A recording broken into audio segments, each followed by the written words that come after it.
On today's show, the LA Clippers' worst defensive performance in God knows how long coincides with an absolute masterclass from the Denver Nuggets and Jamal Murray, and as a result, we find ourselves down 3-2 under elimination in Game 6. How did it go so horribly wrong in Game 5?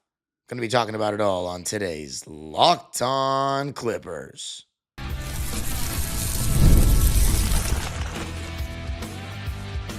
You are Locked On Clippers, your daily Los Angeles Clippers podcast. Part of the Locked On Podcast Network, your team every day. Yes, sir. You were locking in with the Clips. Thank you for making Locked On Clippers the first listen of your day, your team every day. I'm your host, Darian Vaziri. Born and raised in LA, been covering the Clippers for 5 years on my own personal YouTube channel, Dime Dropper, and 3 years right here on the Locked On Podcast Network, your team every day. Oh, God, Clipper Nation. Before we get started, this episode is brought to you by GameTime. Get the best deals on tickets last minute before the start of an event at GameTime. Download GameTime today. Redeem code LOCKEDONNBA for $20 off. All right, Clipper Nation, let's get to it. Right now, actually, no, not right now. It is official. I am wrong. I have been wrong. We have not allowed ourselves to win the series in 6 games. So my prediction of Clips in 6 was wrong. So Nuggets fans, you can take all your victory laps. But in this episode, we're going to be talking about why I think that performance was a complete joke. Why the stars need to be held extremely accountable, including the coaching staff and Ty Lue. And finally, what are we going to be made of here? Now, let's begin. We lost this game 131-115. It was the first time in this series that we got our asses handed to us. And credit to Denver. First off, just credit to Denver. They were sublime. Their offense showed, MPJ, Aaron Gordon, Jamal Murray, Jokic, and Russell Westbrook. Unbelievable shot. I mean, credit to him. Again, one of my favorite players of all time, but still wish he would be bricking right now. It's that him making all his jumpers. I mean, it was just a perfect storm. The only scary part I'll say is that Jokic was only... Let's take a look. I think it was like 4 for 13, if I wasn't mistaken. Yeah, 4 for 13. 13 points, 10 rebounds, 12 assists. I mean, a triple-double is not a bad night by any means. Everything starts and ends with Jokic. But when you hold him to that, you feel like, man, you get a little scared because he was amazing in Game 4, but that's kind of like his standard. So what if he's like that in Game 6? Hopefully these other guys don't play as well. But let's not talk about Game 6 yet. Everybody besides Jokic had a great game, in my opinion, for the Nuggets. Christian Brown had a double-double, 11 points, 12 rebounds. Jamal Murray, 43 points, 5 rebounds, 7 assists. MPJ, 14 points. Aaron Gordon, 23. So they had as good of a performance on both ends of the floor, mainly the offensive end of the floor, as you could put together. So there is a level, and the reason why I say that is this. The reason why, because I was fuming last night, and I'll tell you another reason why I was fuming last night, but I came home really late last night at like about 11, fuming. And I said, you know what? If I just go on there and just get on here and trash the team because of my emotions right now, it probably isn't going to be the best analysis. And these are the pods I'm going to watch a year from now, 2 years from now, to see what I was saying for the playoffs. So I wanted to make sure I rewatched this game and gave you good analysis as opposed to rushed out me going crazy. I know some people like that, though. But you picked the worst time, you as in the Clippers, the worst time to have your worst defensive performance in months. Our attention to detail, especially in the first half, is off the ball and in transition defensively. Honestly, in a half court too, was out of this world bad. We know Norman Powell's a bad off-ball defender. We know James Harden's a bad off-ball defender. And they've exposed that They are exposing that. But you know what I don't expect? Kawhi Leonard to not be communicating on screen and rolls, and Jamal Murray coming off switches like there's nobody around him because Kawhi and Harden aren't talking. That happened in the first quarter. I rewatched the game and saw it. What about, Kawhi is not seeing Christian Brown right underneath the basket as the low man in rotation and pick and roll. Like, that's extremely uncharacteristic of him. And then he's not talking in transition in the third quarter, and Christian Brown's getting a layup. I have to call this out because that one steal and that one block he had on Aaron Gordon are not enough. This is the guy that he's a two-time defensive player of the year. He doesn't have bad defensive games, and he's entitled to it, but not in this game. No. We need excellence. He was good. Good is not enough. 20 points. 20 points. 11 assists is fantastic. Look, he was making a lot of the right reads, but the amount of possessions. Honestly, I'm just going to stay on the defense first. We'll talk about the Kawhi and Harden in the second segment, but our lack of attention to detail off ball and then basic knowing your personnel stuff. Why are we allowing Jamal Murray to continue to get clean looks after he's making every shot contested? There was one time where Kawhi, again, I cannot believe this many errors from Kawhi. I'm going to break down the tape later on Dime Dropper if you want to check that out. But with the visuals, but there was one time where we're double teaming Jokic in the post. Batum was taking Aaron Gordon at the rim in the dunker spot, and then it's Kawhi with two guys on the weak side. One is Murray and one is Westbrook. And he's standing in the middle. At that point, you kind of need to just take Murray, because if Westbrook dives to the basket from the angle that he had, he's running right into Aaron Gordon. So I'd rather have Nico Batum take that little 2-on-1 in congestion than leaving Jamal Murray, who's made every freaking shot wide open. Kawhi's better than this. He's way better than this. And Chris Dunn, he had a good offensive game, but he was getting absolutely fried by Jamal Murray, and some of it was not bad defense, I will admit, to start the game. But there are other times where we're doing that late switch in the pick and pop with Murray and Jokic, where they switch it after the pass is made, and Chris Dunn is not getting a body in front of Jokic when Murray's shooting a three. You expect to win a playoff game without putting a body on Jokic? Absolutely outrageous.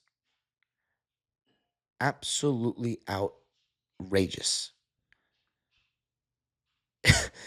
It's just the effort level that I'm questioning, and don't even get me started on James Harden's defense in transition and just some of the thing about James Harden is this. It's still the series isn't over, so I'm not trying to go crazy here. But whenever we see Harden play good defense, we make sure we make a mention of it, because he has a reputation, and that reputation is for a reason. And I don't think Harden's a fundamentally horrible defender. I think even his biggest fans will agree that he's a lazy defender. But just because he's strong and can guard in the post and has fantastic hands does not mean that he's a good defender. Anyone that doesn't bend their knees and stands up straight as much as James Harden does on defense does not really want to play defense like that. It's just a simple fact. Do you think James Harden gets excited for defense? I think he takes some pride when people try to go at him one-on-one, but off-ball, transition, the communication of it all, at high levels, it really matters. And you have to want to do it if you want to win a championship. And consistently, he doesn't in the playoffs for other teams. I've seen it. I've watched every playoff game he's ever played. And I just expected so much better from us, from a effort. Here's the thing. I don't think the effort level was atrocious, but when Ty Lue after the game is saying I thought the urgency was fine, it definitely was not fine. If you think this game was a regular season game, it was fine. Not if it's game 5 and you don't want to play a game 7 in Denver. Maybe, you can make an argument, and maybe some Nuggets fans would agree that it didn't matter what kind of effort we had. The Nuggets were always going to be that good in last night. They were always going to be scorching. And Jamal Murray is that kind of guy. In the playoffs, this guy takes it to another level. And I still said, give me Denver in this series knowing that, because I put my faith in Kawhi and Harden. And I'll talk about them coming up. But my overall take is 131 points. That's not 2025 Clippers basketball. But here's the thing. This is not your every team. You know what the Clippers are good at? They're good against teams that play like them. Stagnant, stand around, basic pick and roll.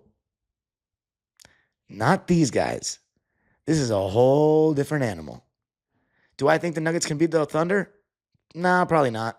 If they do beat us, and I'm completely wrong, and we do lose this series, and then Nuggets fans, you can clown the hell out of me. I honestly would deserve every bit of it because I never stand on business with the Clippers in the Kawhi Leonard era, except for 2020. And guess what happened then? We lost to the Nuggets. So I don't know. I'm not giving up. But I do not know about this team's mental fortitude to win a Game 7 on the road, mainly because the Nuggets are championship, they have championship pedigree. And I knew that when I said give me the Nuggets. I thought we could get this done in 6 games because we had a matchup advantage, and I expected more from our stars. So overall, defense wasn't good enough, but let's talk about our stars.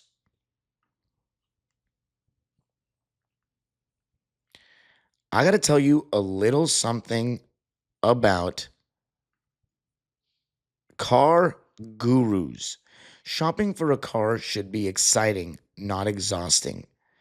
But between the confusing prices and hidden fees, it can feel overwhelming. That's why I love using CarGurus. They help you cut through the noise and show you the best deals with full confidence. With over 4 million listings, CarGurus has more new and used cars than any other major online marketplace in the US. They verify dealers, provide real price analysis, and give you the tools and data you need to make the right choice without second guessing yourself. Need a deal you can trust? CarGurus make it easy to compare vehicles side by side with unbiased deal ratings. Buy or sell your next car today with CarGurus at CarGurus.com. Go to CarGurus.com to make sure your big deal is the best deal. I got to tell you a little something about Wayfair. Spring is here, and that means it's home project season. Whether you're refreshing a room or tackling a full renovation, Wayfair is the best kept secret for all things home improvement. From small updates like stylish cabinet hardware to major upgrades like new vanities, sinks, or outdoor lighting, Wayfair has quality products for every budget. I just moved into the new apartment, and I actually got a Wayfair gift card thanks to Lockdown. Thank you so much. And I'm improving my home space, and Wayfair makes home improvement easy. Just get started now at wayfair.com. That's WAYFAIR.com. Wayfair. Every style, every home.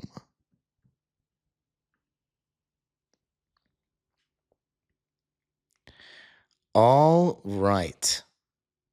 The Clippers lose it 131 to 115 in Game 5 at Ball Arena, formerly known as the Pepsi Center. If we lose Game 6, it's all over, ladies and gentlemen. So it's put up or shut up, but let's talk about our stars, in this game. Just looking at the box score, you've got James Harden only shooting 9 shots.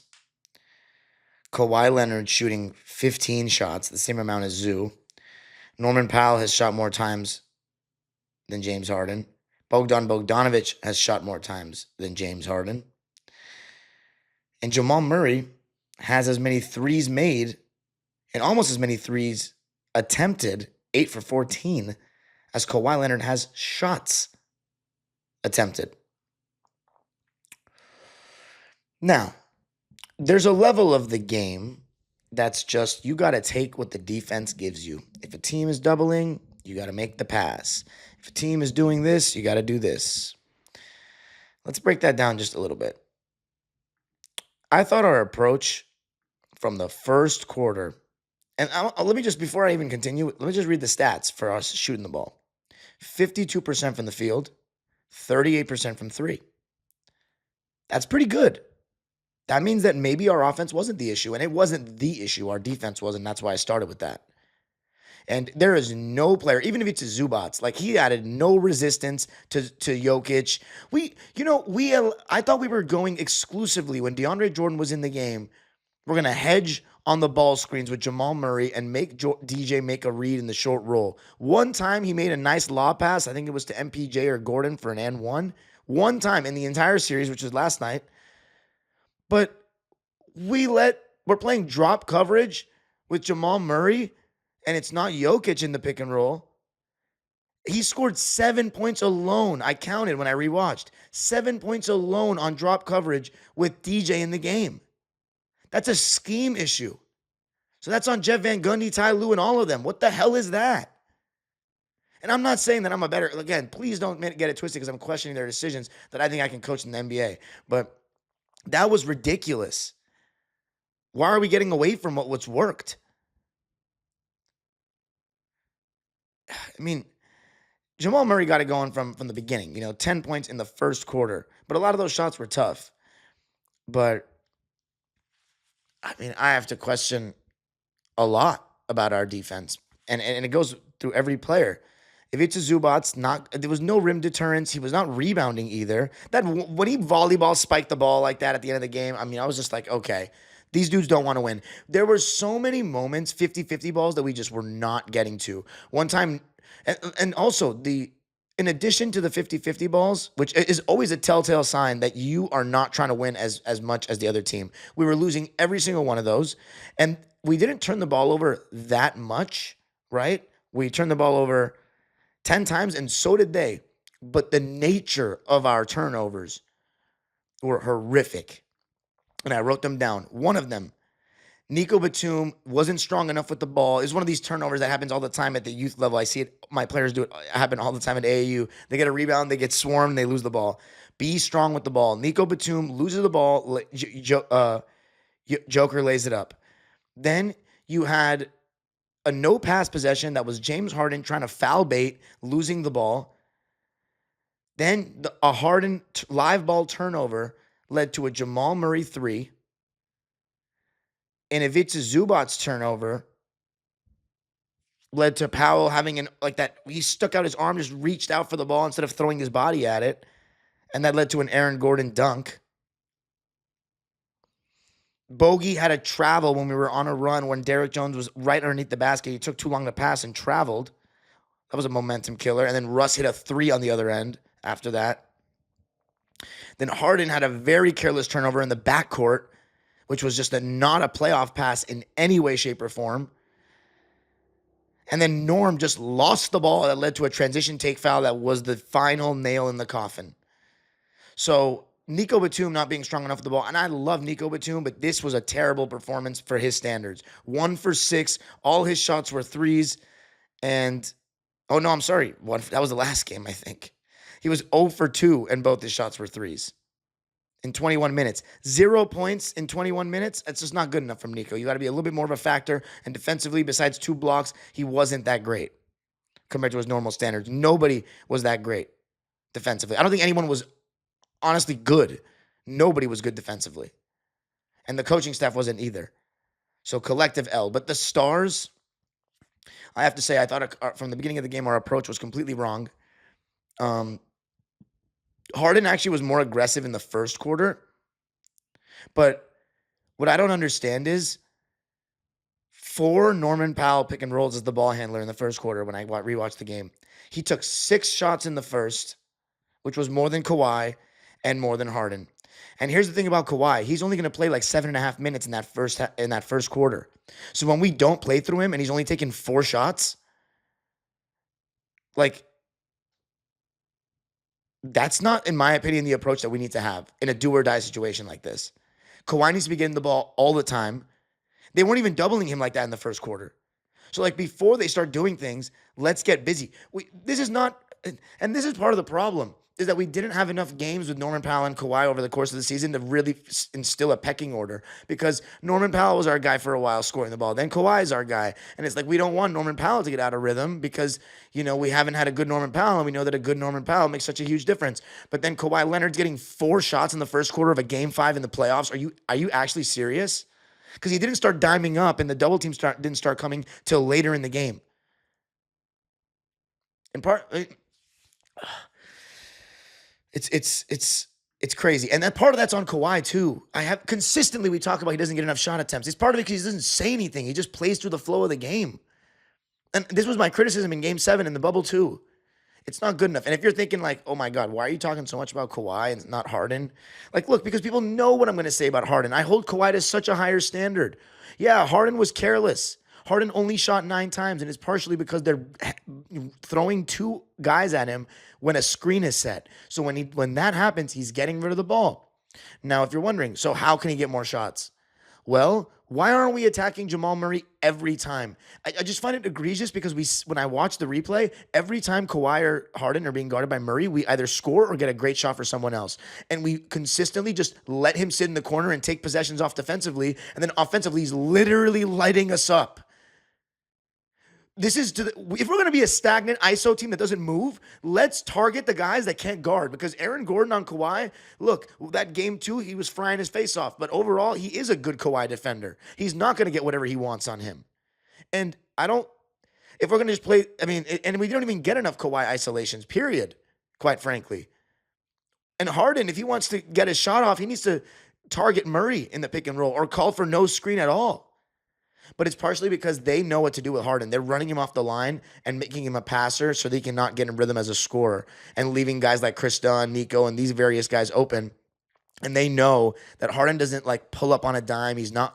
Harden's ISO game is very much, if you give him space, he gets into that step back 3 or he tries to get around you for a floater or a layup. There's no really in between there in isolation for him. He doesn't really pull up, doesn't really step back from the mid-range area. He doesn't really have that. I think he kind of used to have that though, like pre-2017, like pre-D'Antoni, like really making him this offensive, the peak of Harden. He had a different game back then. But when the guy starts his moves behind the three-point line all the time and guys are running him off the line, you're really not going to have as much room to pull up because they're going to be right behind you. So if you pull up, you'll probably you might get fouled, but they might also block you from behind. So a lot of times when you pull up, it's when dudes are on your hip. And Harden doesn't really have that stop on a dime, elevate kind of thing. He always uses a little push off to step back. So he can still try to get to that if he just kind of slows down a little bit once he gets the step. But I get his approach, drive and kick, right? But it just shows, Harden as a player, sometimes his shot profile can be limited, I think. And he's a little bit on the older side. So, but there's still a level of, you weren't trying to go at Jamal Murray enough until the fourth quarter, until we made that little Fugazi run. So Harden, it was just, and then it's just the thing about Harden is his demeanor is he's so casual sometimes that it just looks like he doesn't even care. I'm not saying he doesn't, but it looked like another game for him. And how many times have we said that over the course of his career? And he proves people like myself who say he's not going to win a championship because he has stinkers like that when it matters, right. And I've never said once on the show we're going to win it all. I said we can maybe win this. We're going to win this series. And again, I said this is the first time James Harden in a while has a chance to win it. Not a chance, but can win a series against a good team. Because he hasn't beaten like a great team in a while. He really hasn't. 2019 Jazz were like the best team he beat in the last couple of years. And he needed to be better than that. 3 for 9. And Kawhi Leonard, 15 shots. I like the 11 assists, but a lot of times he's not working quickly enough. He's not getting the ball enough. It's just too relaxed. There was one time where he had the whole baseline open. He's just dribbling in place. You got to go quick. Else the double's going to come. And, mind you, if he has Jamal Murray on him, even if the double comes, before the help comes, he can still shoot over them. He's starting his moves too high. He's dribbling too much. He's getting pushed out behind the arc. Double team is not an excuse. And don't tell me that it's all on Ty Lue. If anyone wants to excuse Kawhi's performance and say that was good enough, you were out of your mind. Absolutely crazy. This is not the playoff Kawhi we've waited for. This is not the version of him that we've asked for. He's had 2 good games in this series, and I'm being generous with one of them. He's only been great in 1 game. We needed better. We need better. We have 2 more games left. I trust that Kawhi will be better. I don't know about Harden, quite frankly. But coming up, we're going to talk more about what this team is made of and everything else I've left out because, oh my God, this was not good enough, man. I got to tell you a little something about GameTime. GameTime is the best place to get great deals last minute on tickets, and there's nothing like the atmosphere of an NBA playoff game. I can tell you, Game 4 at Intuit, Game 3 at Intuit, amazing. Every bucket, every stop, every call, it all feels insane. It's electric, and GameTime makes it fast and easy to get playoff tickets even when demand is sky high. Take the guesswork out of buying tickets with GameTime. Download the GameTime app, create an account, and use code LOCKEDONNBA for $20 off your first purchase. Terms apply. Again, create an account and redeem code LOCKEDONNBA for $20 off. Download GameTime today. Last minute tickets, lowest price, guaranteed.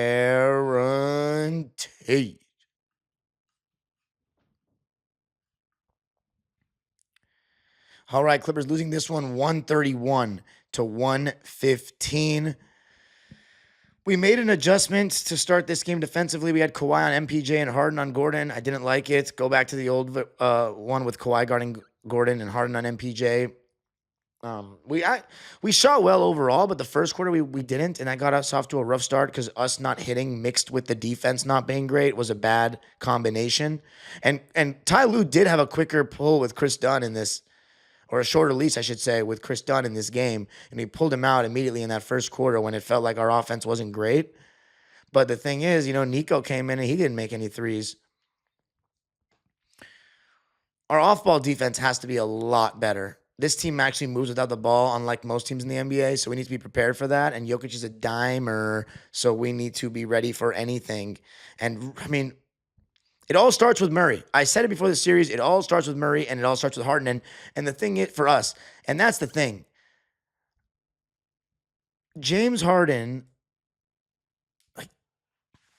that game last night was a lot of what people, the reputations that Murray and Harden have built. Harden is the better player. He's top 75. Murray's never even been an all-star. Harden is one of the greatest to ever do it. But in the playoffs, Murray has this, besides last year, in that game 7, he always rises. He plays playoff Murray is a real thing. Playoff Murray has a positive connotation. Playoff Harden does not. And a lot of that's we all forget the great games that Harden has in the playoffs. I agree with that. I think that saying he's never done anything in the playoffs is completely false. He's done some bigger things than a lot of other stars in NBA history have. But there's a lot of these games that happen. And game 4 and game 5 were not good enough. He had 3 fantastic games, 2 not so great games. So these last 2 games, if we were blessed enough to get a game 7, we won't get a game 7 without a masterclass in game 6. And, we need it. We can't have a stinker. We cannot. Oh, man. By the way, Ben Simmons, he shouldn't even get a freaking minute in game 6. He came in and not even looking at the basket. And then when he shoots a shot, he airballs like a 6-footer and he's slow getting back. There was one time where Harden shot a floater. It was in and out. Simmons was on the ground and so was Jokic. And Jokic gets up and gets down the floor before Simmons is even in the frame. That dude is not hungry. We've been known that. So 8-man rotation in game 6. Sit on the bench. That's unacceptable, man. Completely unacceptable. Yeah, the norm pick and rolls. Look, it wasn't even like we were getting terrible shots on the norm pick and rolls and the bogey pick and rolls, but it's so much of that. This is do or die, man. Kawhi Leonard should be touching the ball almost every time down the floor. And Harden, letting Murray off the hook so much is insanity. And stop foul baiting, dude. It's the playoffs. You're not going to get these calls. How many times do you have to lose in the playoffs to see it? Especially on the road. The second quarter, we shot insanely well. 74% from the field and 62.5% from 3. Bogey did hit some shots. Kawhi was being a little more aggressive, and he had some dunks in the first quarter. So when they saw that he was on that type of time, they started throwing more help at him. But there are so many instances where Kawhi's catching the ball too high. So, yeah, he's not going to shoot from there. If he catches in the mid-range and they send help, he still can get his shot off. And there was one against Aaron Gordon where that exact thing I just described happened. Second half, I think it was fourth quarter. And he missed back of the rim, partially because I don't think his feet were squared properly. But I'm taking that shot. I'm taking my chances. I would just rather have it not be against Aaron Gordon. We have to be a lot more deliberate with putting Jamal Murray in the action. We should not let him even rest one time. I will say this, though. I'm going to give Bogey credit because I think he had a good game. So 2 games in a row, I think he's been good. And Chris Dunn actually made shots. I think, weirdly, his defense wasn't good enough. He had 15 points, 2 assists, 2 steals, and a block, and didn't turn the ball over once on 6 for 7 shooting and 3 for 4 from 3. And Bogey had 18 points, 3 rebounds, and 5 assists, 2 turnovers on 5 for 11 shooting and 4 for 8 from 3. And actually, what's also a thing is this Clipper team doesn't have any, I think Chris Dunn to some degree is a chippy guy, but we don't have many leaders that are chippy guys. Kawhi's physical, but he doesn't. Like, we don't have a galvanizer. And here's the thing, Harden has kind of been that throughout the season, but we know what happens in the playoffs. Like, how are you going to stick and talk with your chest out and really get, yell at guys and stuff like that when you're playing the lazy defense that he is and he's playing the way he is, getting blocked by DeAndre Jordan. That was wild. And look, they're doing a good job pushing him to his right hand, but because when he gets to his left hand, it's floater all day. It's a little bit tougher to get to that floater when he's going to his right. But again, it's like when they run him off the line, it's and on that DeAndre Jordan floater, though, he just went up so slow, like just casually. But when they run Harden off the line, they know that if they just step up, he's going to pass. And it's a way to limit him because there was this one shot Harden took, wide open three off really good ball movement. I think it was from Kawhi being guarded by Murray. And it was so short. You just knew Harden was out of rhythm. They hadn't shot in so long. And he's had these games, like game 6 and 7, it's the same kind of story where he didn't get that many shots off. And it's not fully because he's not trying or he's not even being aggressive. Although, yes, he's not being aggressive for sure is part of it. But it's the shot profile. It's like if they're taking away certain spots, he's making the right play, which is to find open guys. But the thing is, they're getting the ball out of his hands, which is what they want. So it's kind of somewhat of a flaw in his game in this stage of his career. But even in his that's part of what happened in the game 7. They missed 100 threes in Houston. Is they put pressure on him. He still gets the step. He makes the right play, but you're forcing to these role players.